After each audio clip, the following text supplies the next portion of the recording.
하나님의 그 섭리가 이루어지는 과정을 보면은 이 하나님의 섭리라고 하는 것은 하나님이 세우신 어떤 계획이죠. 그런데 하나님의 그 계획이 이루어질 때 우리 인간적으로 볼 때 인간이 생각할 때는 이게 아닌 것 같아요. 자꾸 이게 뭔가 잘못되는 것 같고 뭔가 아닌 것 같은데 하나님은 더 잘되게 하고 더 유익하게 하시려고 하는 뜻인 것을 우리가 볼 수가 있습니다. 오늘 요셉이 그동안 이제 꿈을 꾸었어요. 요셉이 꿈을 꿨는데 그 꿈이 오늘 이루어지는 모습을 봅니다.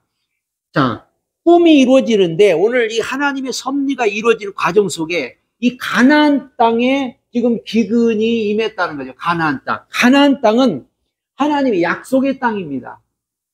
하나님께서 아브라함 때부터 가나안 땅에 가라.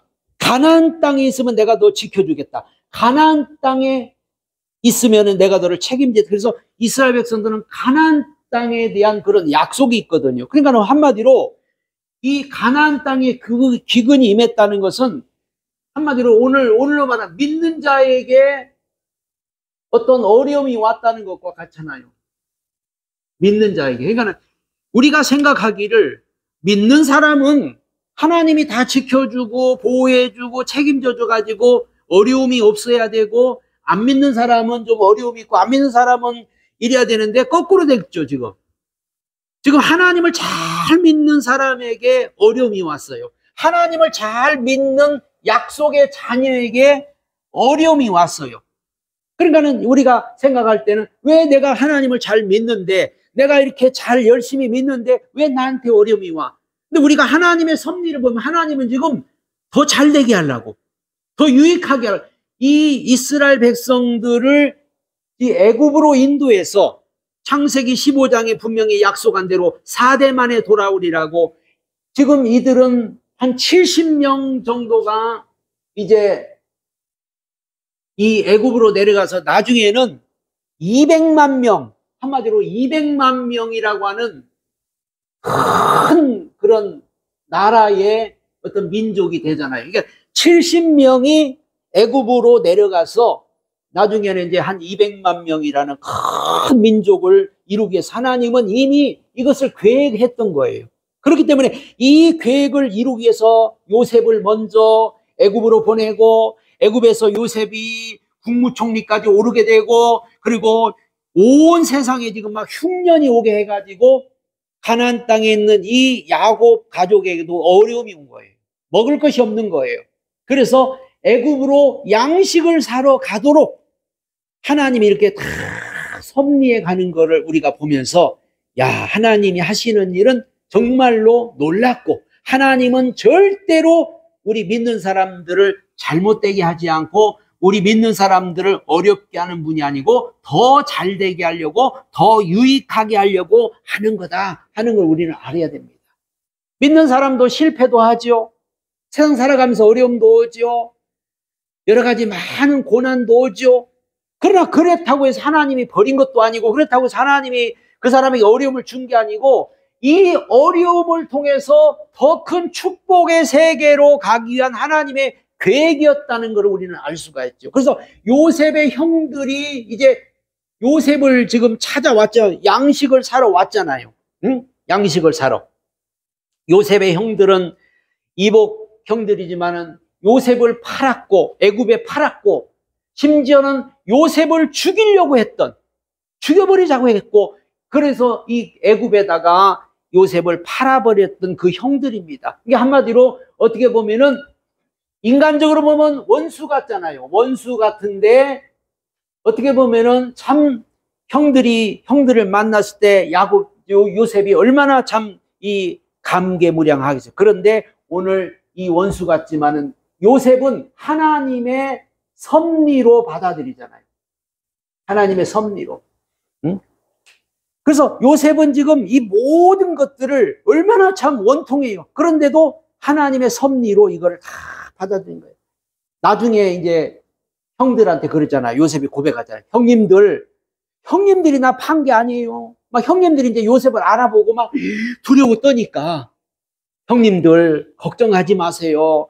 형님들 두려워하지 마세요. 형님들이 나를 판 게 아니라 하나님이 형님들을 통해서 우리 가족 살리려고 나를 파는 거예요. 이렇게 이제 위로를 하는 걸 보죠. 그러니까 요셉은 어떻게 보면은 자기를 팔아먹고 자기를 죽이려고 했던 형들이지만은 하나님의 섭리로 받아들이면서 이 모든 것을 하나님의 뜻에 맡기는 것을 보죠. 요셉의 형들이 와서 지금 땅에 엎드려 절하는데 이게 바로 꿈이었잖아요. 요셉이 꿈을 꿨는데 곡식단 11단이 와서 자기한테 절을 한다고 그것 때문에 참 미움을 받았거든요. 응? 내가 어젯밤에 꿈을 꿨는데 곡식단들이 일어나서 나한테 절을 하더이다. 또 그 다음날은 해와 달이 나한테 절을 하더이다. 그러니까는 형들이 막 미워하고 시기하고 네가 누군데? 네가 우리의 왕이 되려느냐? 네가 뭔데? 막 하면서 요셉을 미워했고 결국은 요셉을 갖다가 죽이려 했고 요셉을 갖다가 이제 팔아먹은데 요셉의 그 꾸었던 꿈이 그대로 이루어지는 것을 우리는 여기서 봅니다. 하나님께서 지금까지 이 꿈을 이루기 위해서 요셉이 형들의 손에 죽임을 당하였다가 웅덩이에 빠뜨렸고 애굽의 노예로 끌려갔고 또 노예에서 또 감옥에 가게 되고 감옥에서 나와서 국무총리까지 되기까지 이 꿈을 이루기 위해서 이게 하나님의 섭리가 이루어진 거예요. 이게 어떤 우리가 꿈을 가지고 있었을 때 어떤 우리가 소망을 가지고 있었을 때 어떤 믿음을 가지고 있을 때 하나님은 그걸 이루기 위해서는 여러 가지 과정이 필요한 거예요. 그냥 하늘에서 뚝 떨어진 게 아니란 말이에요. 하나님 우리에게 예를 들어 내가 너를 축복해 주겠다. 내가 너를 축복하겠다. 만약에 하나님이 우리에게 그랬으면은 그 축복을 이루기 위해서는 여러 가지 많은 과정들이 필요한 말이에요. 과정들이. 그냥 축복이 하늘에서 떨어지는 게 아니잖아요. 이런 과정도 있고 이런 과정도 그러니까 우리가 인간의 생각으로 볼 때는 이해가 안 되죠. 왜 자꾸 어려움이 오지? 왜 자꾸 힘든 일이 오지? 그런데 결국에 가서는 하나님은 그 꿈을 이루는데 합력해서 결국은 뭐예요? 선으로 딱 이거를 바꿔주시잖아요. 결국은 요셉의 꿈이 다 이루어졌습니다. 잠언서 16장 9절에 사람이 마음으로 자기 길을 계획할지라도 그 걸음을 인도하는 분은 하나님이라고. 응? 하나님은 우리의 모든 꿈을 지금도 이루어 주시는 분입니다. 요셉의 꿈만 아니라 하나님은 우리의 꿈도 이루어 주시는 분. 그럼 우리는 이제 어떤 하나님의 약속이 반드시 이루어진다는 거죠. 하나님 우리에게 약속을 주셨습니다. 이때는 꿈으로 주셨잖아요. 꿈으로. 그러나 지금은 꿈으로 주는 게 아니라 지금은 하나님의 말씀을 통해서 우리에게 약속을 주셔요. 지금도 막 꿈을 꾸고 막 꿈을 해석하는 분들인데 지금은 꿈으로 줄 필요가 없어요. 이때는 성경이 없었기 때문에 이때는 꿈으로 하나님이 꿈으로 계시하고 꿈으로 말씀하고 꿈으로 나타났지만 지금은 굳이 뭐 꿈으로 우리에게 알려줄 필요가 없잖아요. 지금은 말씀을 주시고 우리가 어떤 하나님의 말씀을 들었을 때 말씀을 깨달았을 때 그걸 우리는 꿈으로 생각하고 그 꿈을 가지고 그 약속을 가지고 가면은 하나님은 반드시 그 약속을 말씀을 이루신다 그랬단 말이에요. 이루신다.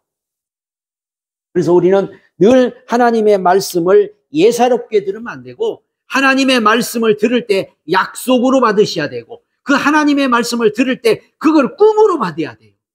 하나님은 우리에게 반드시 약속한 것은 1.1획도 변함없이 다 이루어준다고 그렇게 말씀했기 때문에 우리는 그 꿈을 가지고 날마다 살아야 되고 그 약속이 이루어질 줄로 믿어야 됩니다. 오늘 요셉은 이제 형들을 한번 시험해 봐요.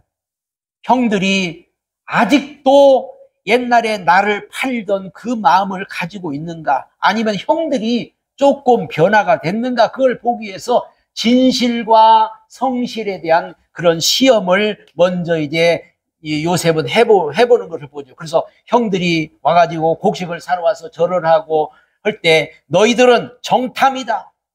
너희들은 우리나라를 엿보려고 온 정탐이다. 이렇게 이제 말을 하죠. 그랬더니 우리는 절대 그런 사람이 아닙니다. 독실한 자입니다. 우리에게는 12아들이 이 아버지의 12아들이 있었는데 하나는 집에 있고 하나는 어디 갔는지 모릅니다 하면서 아주 그냥 거짓말하지 않고 그거를 지금 요셉은 본 거예요. 거짓말 하는지 안 하는지 요셉은 지금 다 알고 있잖아요. 형들에 대해서도 알고 있고 가족에 대해서도 다 알고 있고. 그런데 이 형들이 지금 혹시라도 거짓말을 하나, 형들이 혹시라도 뭘 속이자. 근데 오늘 진실과 성실에 대한 시험을 지금 해봤더니 이 형님들이 아주 이 진실과 성실에 대한 시험에 합격을 했어요. 그대로 이야기하잖아요. 그대로 숨김없이. 왜? 요셉은 지금 다 알고 있어요. 응? 근데 형들이 와서 그러잖아. 우리에게 우리 아버지 한 아버지 아들이고 12형제가 있었는데 한 동생은 지금 집에 아버지와 함께 있고 하나는 지금 없어졌나이다. 이렇게 하면서 지금 그거를 그대로 지금 요셉 앞에서 이야기하고 있는 것을 봅니다.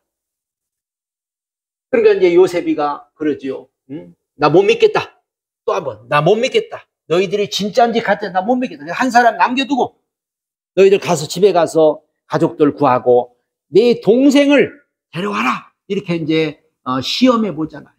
그것은 아버지와 동생의 안부를 지금 알아보게 된 거예요. 이 형님들이 혹시 또 동생을 죽이지 않았나? 우리 아버지가 지금 괜찮은가?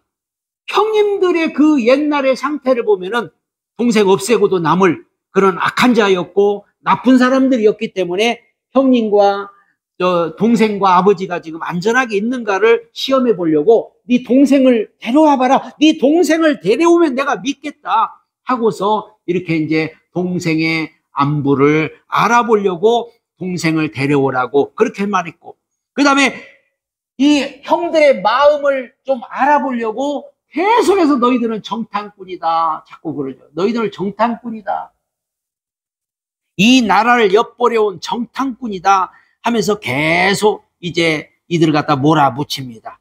그러나 형들은 절대 우리는 아니라고, 우리는 절대로 정탐꾼이 아니다고 곡식을 사러 왔다고 하면서 계속 이제 그 진실한 얘기를 하고 있는 것을 볼 수가 있죠. 그러면서 이제 나중에 형들이 하는 말을 요셉이가 들어요. 왜? 통역을 했으니까 아, 요셉은 지금 우리나라 말을 못 알아듣는구나 하고 자기들끼리 이야기한 거예요. 자기들끼리. 야, 그때 요셉이가 살려달라고 할 때 우리 살려주지. 요셉을 우리가 그렇게 한 것 때문에 우리가 지금 이거 당하고 있잖아. 우리가 지금 이런 어려움이 왔잖아 하면서 자기들끼리 지금 막 얘기하는 거예요. 자기들끼리. 그러니까 오늘 한마디로 요셉이 지금 이 형들의 마음을 한번 시험해보고 그들이 어떻게 하나 하는 것을 지금 보기 위해서 그렇게 지금 했던 것을 볼 수가 있죠. 말자우를 데려오라 이렇게 이제 말할 때 20절에 너희 말자우를 내게로 데리고 오라. 그리하면 너희 말이 진실함이 되고 너희가 죽지 아니하리라. 그들이 그대로 하니라. 그들이 서로 말하되 우리가 아우의 일로 인하여 범죄하였도다. 그가 우리에게 애걸할 때 그 마음의 괴로움을 보고도 듣지 아니하였으므로 이 괴로움이 우리에게 임하였다. 형님들이 이제 뉘우치는 거예요. 형님들이 잘못을 여기 고백하는 거예요. 아, 우리가 그때 참 잘못했구나. 그때 우리가 요셉을 갖다 살려주었는데 요셉을 그렇게 살려달라고 애걸할 때 우리가 그 보고도 듣지 않았고 한 것이 지금 우리가 지금 이런 괴로움을 받는 것이 바로 그렇게 해서 이것이 뭐냐면 피값이라 할 정도로 우리가 지금 죄값을 당한다. 우리가 죄를 져서 죄값을 당하고 있구나 하고 이렇게 저들은 고백을 한 거예요. 그러니까는 요셉이 한마디로 너무 그냥 감격해서 울고 왔어요. 한마디로 울었다고 그랬어요. 너무나 형들이 이렇게 변화된 모습을, 형들이 이렇게 바뀐 모습을 보면서 요셉도 아마 감격을 했을 거예요. 감격을. 자, 우리는 이 모든 이 과정, 하나님의 이 섭리라고 하는 과정 속에는요, 하나님은 사람을 바꿔가는 데 목적이 있는 거예요. 사람을 변화시키는 데 목적이 있는 거예요. 그래서 어떤 일이 오든지 간에 뭐 예를 들어서 우리가 세상 살아가면서 여러 가지 어려운 일이 오든지 힘든 일이 오든지 그 과정들이 결국은 사람을 바꾸기 위한 거예요. 세상에 어려움이 오는 것도 이 우주에 어려움이 오는 것도 보면 결국은 이 세상도 결국은 사람 중심이거든요. 사람이 우선이거든요. 그러니까 사람을 바꾸기 위해서, 사람을 변화시키기 위해서 재앙도 오는 거고, 여러 가지 많은 이런 이상기온도 오는 거고, 모든 나라의 어려움도 오는 거고, 결국은 사람을 바꾸기 위해서. 그래서 하나님은 사람 되기 위해, 하나님의 사람 되기 위해서 지금 이런 과정들을 거치는데, 요셉이가 형님들한테 곡식을 사러 올 때 가져온 물질을 자루에 다 넣어서 한마디로 물질을 한번 돌려줍니다. 다 돌려줍니다. 돈 안 받았어요. 그러니까 돈을, 가져온 돈을 다 돌려줬어요. 어떻게 하나? 이들은 돈 때문에 요셉을 애굽에 팔아먹었고, 이 물질 때문에 저들은 서로 간에, 형제 간에 미워하고, 형제 간에 서로 요셉이가 아버지의 사랑을 독차지하고, 요셉이가 아버지의 모든 재산을 다 물려받을 것 같고, 자기들은, 그러니까는 그런 물질에 대한 그런 욕심이 있었는데, 오늘 자루에다가 물질을 다 넣어줘. 그랬더니 주막에 가서 한 사람이 풀어봤더니 돈이 그대로 있는 거예요. 그래서 그때 막 두려움이 떨죠. 야, 우리 큰일 났다. 왜 자루에 내 자루에 돈이 있다고 좋아서, 그게 아니라 충격을 받는 거예요. 왜 자루에 돈이 있지? 이거 어떻게 됐지? 하면서 그들은 집으로 돌아왔으니 9명 전부 그 자루에 돈이 다 들어있는 거예요. 그러니까 어떻게 보면은, 야, 우리 자기들 도둑질 안 했거든요. 분명히 도둑질 안 했고 자기들은 준 대로 가져왔거든요. 그런데 그 자루에 돈이 있었다. 물질 시험이죠. 한마디로 하나님의 사람이 되기 위해서 제일 먼저 오는 게 사실은 물질 시험이에요. 물질 시험. 그래서 이 물질 시험을 해봤던 이들은 이 시험에 깨닫게 되고, 그 시험을 합격하게 되고, 그 다음에 스스로 깨닫게 되는 것을 볼 수가 있죠. 스스로. 그들은 스스로 깨닫는 거예요.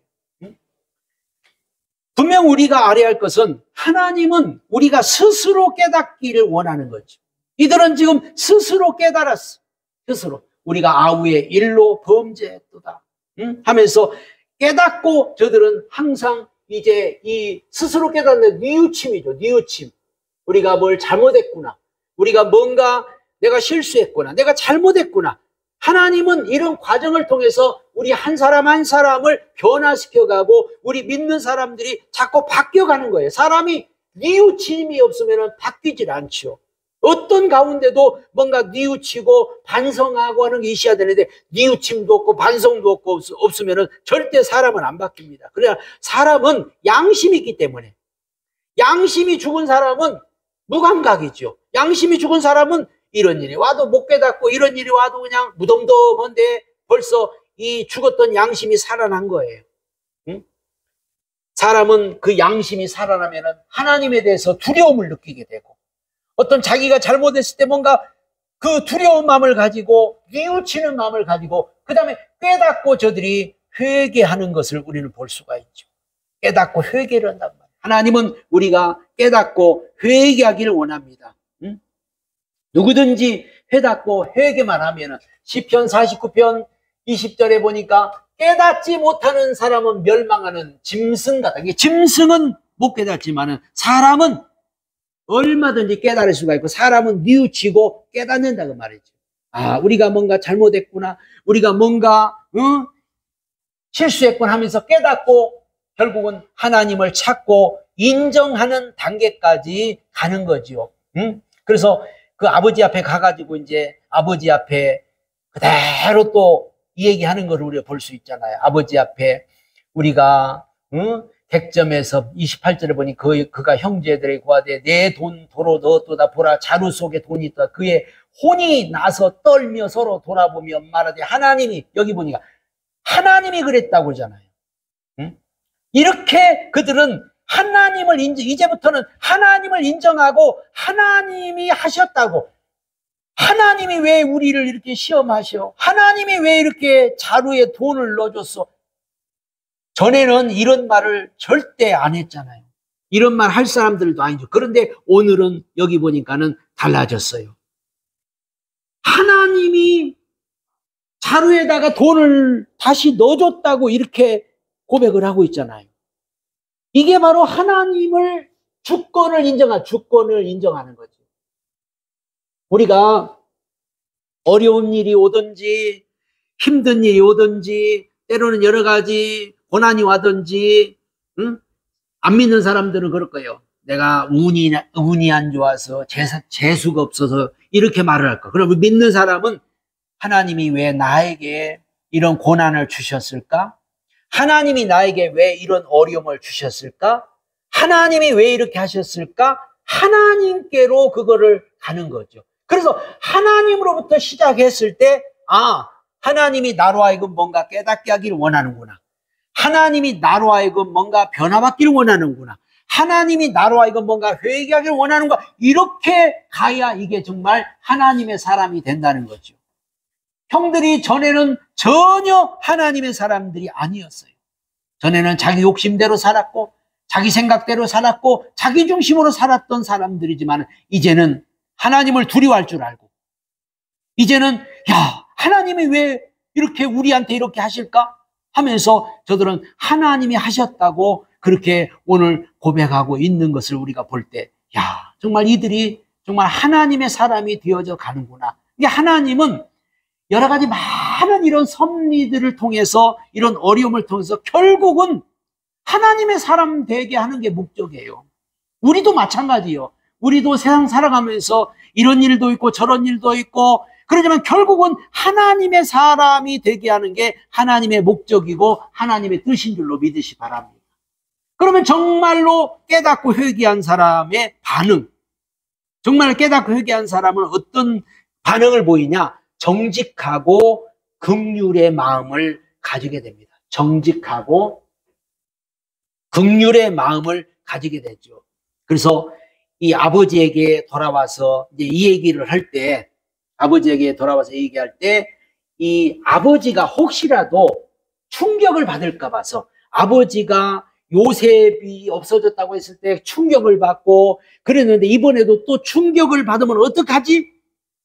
하는 것을 저들은 알기 때문에, 그 지금 28절에 보면은 이제 28절부터 29절에 그들이 가나안 땅에 돌아와 그 아비 야곱에게 이르러 그 만난 일을 자세히 고하여 가로되, 그 땅의 주 그 사람이 엄히 우리에게 말씀하고 우리를 이 나라 정탐으로 여기기로 우리가 그에게 이르되 우리는 독실한 자요 정탐이 아니니이다. 우리는 한 아비 아들 12형제로서 하나는 없어지고 말째는 오늘 우리 아버지와 함께 가나안 땅에 있나이다 했더니, 그 땅의 주 그 사람이 우리에게 이르되 내가 이같이 하여 너희 독실한 자임을 너희 형제 중 하나를 내게 두고 양식을 지고 가서 너희 집들의 주임을 구하고 너희 말째 아우를 내게로 데려오라.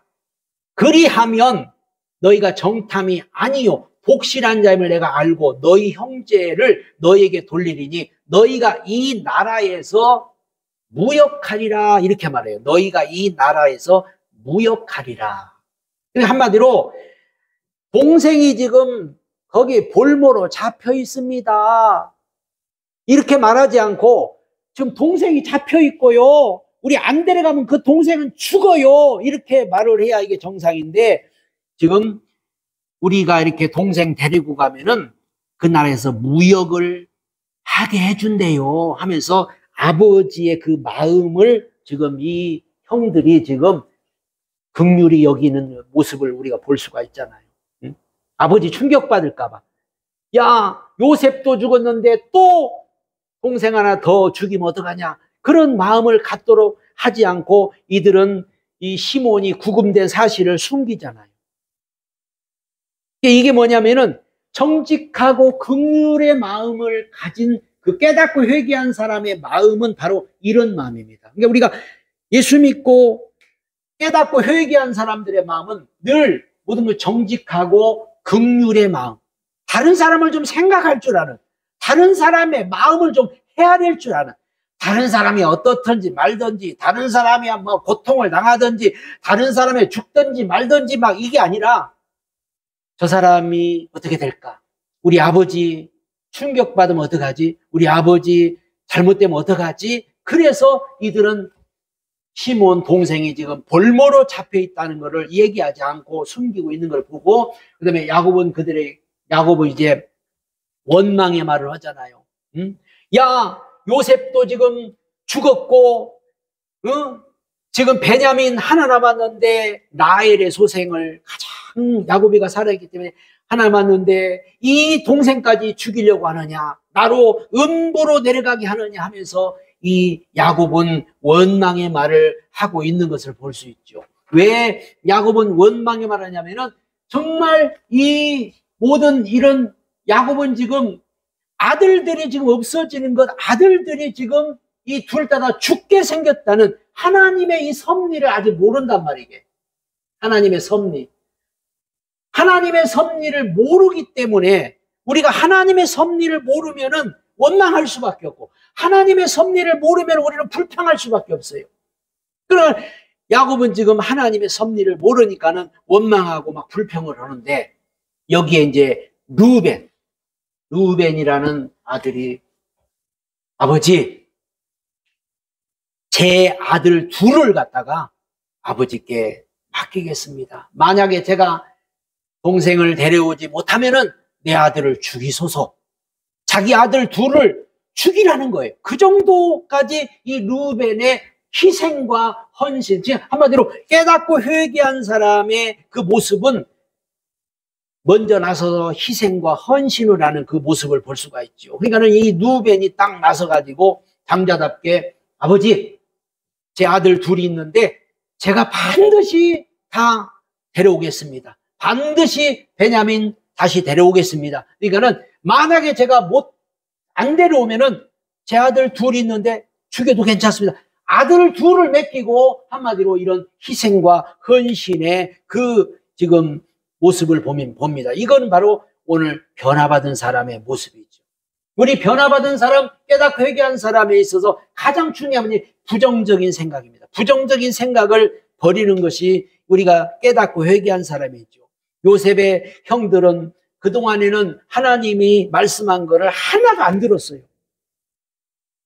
저들은 분명히 구약 성경에 하나님의 그 말씀이 있었잖아요. 하나님 말씀이 남에게 해를 끼치지 말고, 미워하지 말고, 뭐 살인하지 말고, 이런 말씀이 다 있었는데 저들은 다 무시해버리고 요셉을 갖다가 죽이려고 했잖아요.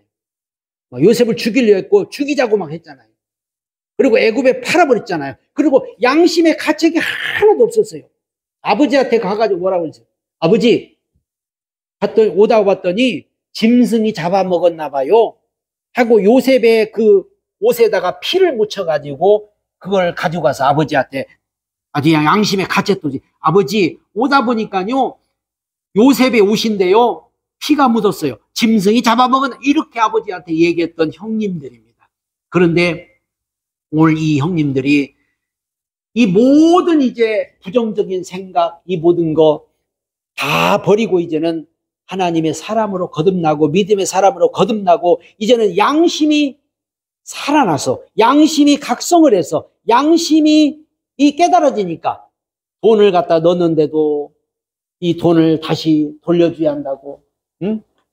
우리가 범죄했다고 그러고, 우리가 옛날에 요셉을 판 것 때문에 우리가 지금 이걸 당한다고 그러고 하면서 저들은 이 모든 것들을 다 시인하고 오히려 그런 모습을 봅니다. 우리 믿는 사람들이 부정적인 생각을 가지고 있으면은 그거는 우리가 회개하지 않은 사람, 회개한 사람은 반드시 부정적인 생각을 버려야 돼요. 우리는 하나님의 섭리를 믿어야 돼요. 하나님의 섭리.